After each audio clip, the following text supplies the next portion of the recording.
Hey y'all, it's Crafty Hope here and welcome. I am going to work on another assemblage art project today. I'm using let's start off. These are some basic board shapes from the Dollar Tree. There was a square and then a flower again, Dollar Tree. I'm using it as my substrate. I'm also using some broken jewelry. I've got sequins and little rhinestone spacers and beads and cabs or cabochons, and just kind of some stuff I'm going to throw on there. And then I've got a big rhinestone flower brooch. Now I'm using it partly because there are rhinestones missing. I can't replace that. I don't think it's really worth anything in the condition it's in, and it's broken, and I can make something beautiful into it. So I'm using it for my hashtag Assemblage 100 as part of the 100-day project. And I'm starting, as you can see, by altering this board. I can't remember the size. Again, Dollar Tree. As you see, I put down some light molding paste through a stencil, and I'm going to set it off to the side to let it dry. I do clean the edges a little just because that stencil went over. And make sure if you use molding paste to wash your stencil immediately, because if that molding paste dries, it will mess up your stencil. So, pro tip. All right, so I'm going to stack this flower shape also from the Dollar Tree on top of that square shape. So I'm going to alter it with some of those random things. So I'm starting with, what is that stuff? Matte gel medium. I wish I had used some super heavy matte gel medium in this, and y'all, I'm showing you this. There were some trial and error and fails and successes throughout this whole project, and I'm putting it out here for y'all to learn from my mistakes. That's kind of the fun of putting things out here on YouTube. I feel that if I don't learn from my mistakes and share that with you, then, you know, kind of what's the point? I'm not an expert. I'm still learning, but I want you to know that these are the mistakes, and that's the only way to learn, is to make mistakes.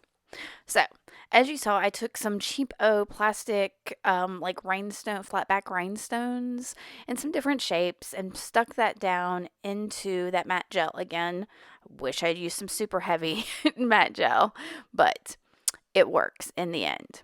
Then I've got a baggie that's got different kinds of other cabs and seed beads and e-beads.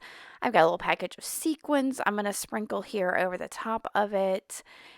The sequin part, yeah, I'll get to the sequins in a second. Let me tell you what I'm started with here. I started with some of the bigger elements first, and then am filling in with the smaller things, kind of working down smaller and smaller. So I started with the bigger cabs, then some of the bigger beads, and now I am sprinkling in these sequins. And I forget about it for a little bit, but I've got a little baggie. It's from my Yumi Same 3 from December. Yeah. That was a bag of what Michelle had called beads, but they didn't have holes. So they're just kind of like a plastic confetti, maybe. I don't know. But they have no other use to me. So I thought it would be perfect to fill in some of the little spaces in here.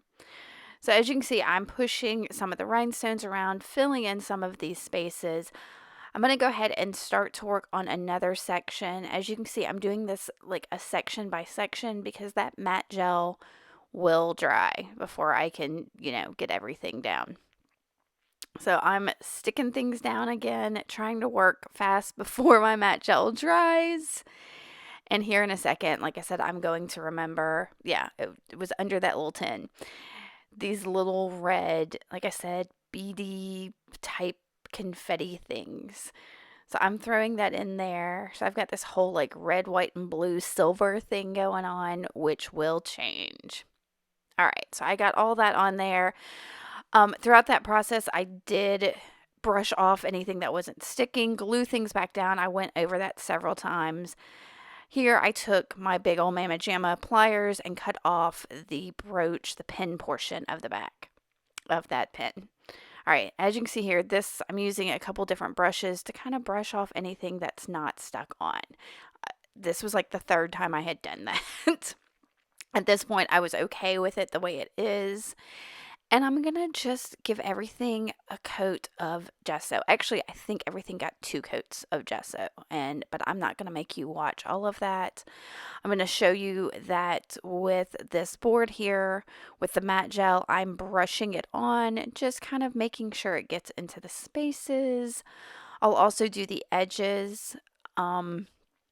And then when I go to do the flower with all the more 3D elements, I'm going to do more of a dabbing motion with my brush to get in there. Now, this is one of those things that probably should have painted that flower before I stuck everything down, but it's okay. It works out in the end. So here, I'm going to just give y'all a quick look. So I'm going in there. I do brush it on some, but I'm doing more of a like dab and pull method, trying to get that gesso down into all those cracks and crevices between the beads, under the beads, everything that's on there. So I'm not going to make you watch this whole thing. But like I said, I did do 2 coats just to make sure everything was well coated. So, yep, there's that. So next thing I want to do is kind of start to highlight all of that texture. So I wanted to use a like metallic white paint. I didn't have any, but I did have this pearlizing medium. So I'm going to use some Lucas titanium white acrylic paint and this pearlizing medium, which you just add. Follow the directions if you find that pearlizing medium for what the, like, if it's a 1-to-1 ratio or whatever. And y'all, this was far too much for what I was doing because I'm mixing it up. And then once it's on my brush, I'm going to brush off so much of that excess because all I want to do is come in. Now I'm going to go over this whole board with this. You can see how it's highlighting it. It's going to look better later, I promise. Once some of that, this is the initial, you know how things dry a little bit different? This will dry much better than this initial coat looks here. I promise. And I'm trying to remember if I show you this whole board or not because it's just me going over the whole thing. Yeah, I don't know. I must. All right, so we're going to talk real quick about my 100-day project. I decided because I've got all kinds of little things, little baggies of broken jewelry, and I mean, seriously, so many things I've been saving for who knows what, apparently assemblage. And while I was laid up in bed with my broken ankle, I was thinking, what can I do for my 100-day project? And I thought of a couple different things. I knew I didn't want anything where I had to have a completed project every day because sometimes that's just too much work. And I hit on this idea of actually using all of these things I have stashed and gotten at antique stores and thrift stores and yard sales and dollar stores and starting to compile these things into art pieces. So, and as soon as I hit on that idea, y'all, I couldn't stop grinning. I wanted to start on it right away, even though I knew it was like another month before the project would start. So I knew that was the idea for me. And this is just really been, some days I'm doing really small things. If you follow my Instagram, you'll see that. Sometimes it's just one little step to something. And sometimes it's whole big projects like this, or as much of a project like this that I can fit into a day. All right, did you see there where I also went over the texture, the bead texture with that pearlizing medium in the white paint? And again, did that very lightly with as dry of a brush as I could get. I looked at it for a little bit once that was on there and decided to come in with this. Oh, it's a premium marketing thing from Finnabair. It's an art metallic wax and aged brass. And again, I've got a dry brush and I'm just getting some of that wax and going over all of that amazing texture and highlighting it. Now this time, I'm not going to show you the whole thing. I've got a ton of pictures, probably too many pictures at the end of this that shows all the amazing detail that some of this technique gets you. It is uh, it's become one of my most favorite things is to glue these things down and highlight them. I'm not doing it for all of my assemblage projects. I encourage you to check out Ina Salisbury. She does this a lot with her assemblage, and y'all, it's so good. It's just so, so good. I've got more to come with it. All right, so I got that waxed down. I'm going to look at it on my board there. I wanted to make sure there was definition between that flower and that board, and you can see it all kind of blends together a little bit.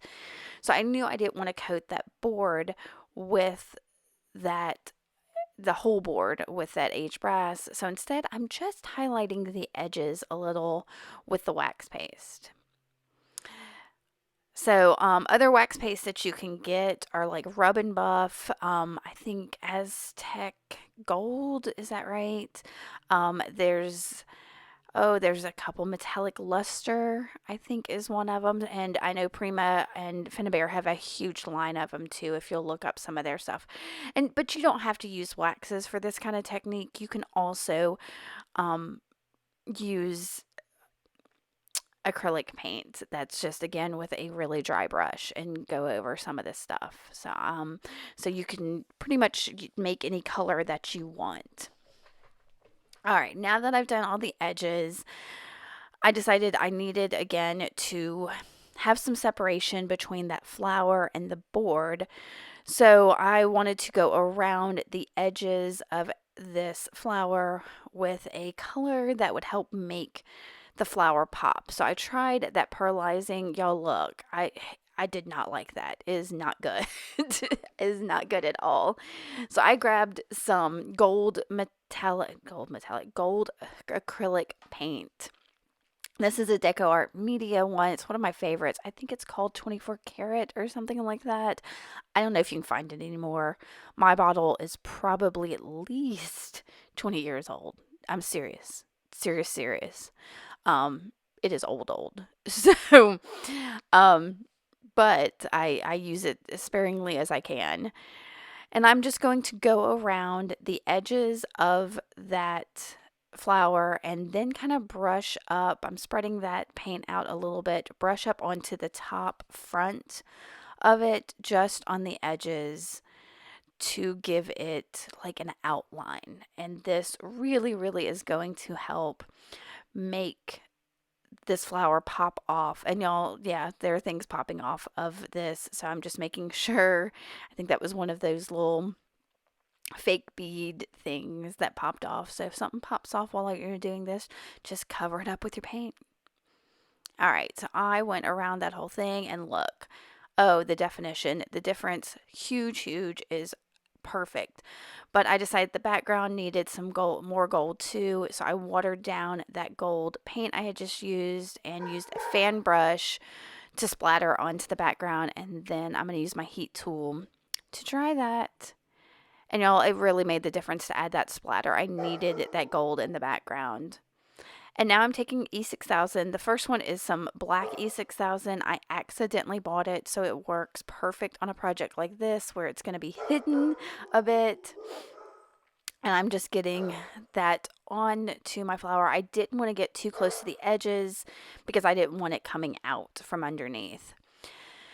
And then I'm going to use regular E6000. I love these mini tubes, y'all. They are my jam.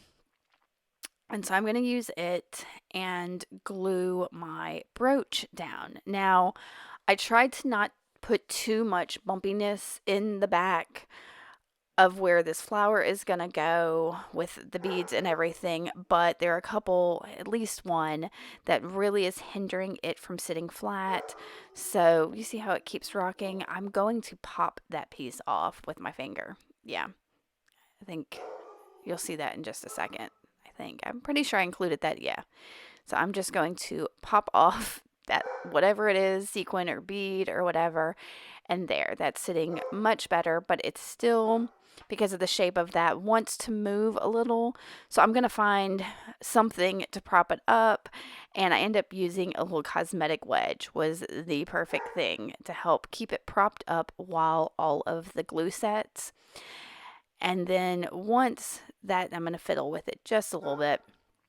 Once the glue sets, I'm going to come back in with more of the E6000 and a toothpick and just kind of poke some of that glue up under there. I really wanted to make sure this was super secure, and so this is how I'm doing it. Lots and lots of glue, but I'm hiding it by using that toothpick and getting under there. All right, guys, this is it really. This is my project. Like I said, it had some successes and failures, and I learned a bit from it. I hope you enjoyed this. If you did, please give me a thumbs up and subscribe. I could use those numbers. Leave me a comment too. That also helps with the algorithms and all of that fun stuff that we can't help. But I appreciate so much you coming by and watching, and thanks. All right, y'all. Bye.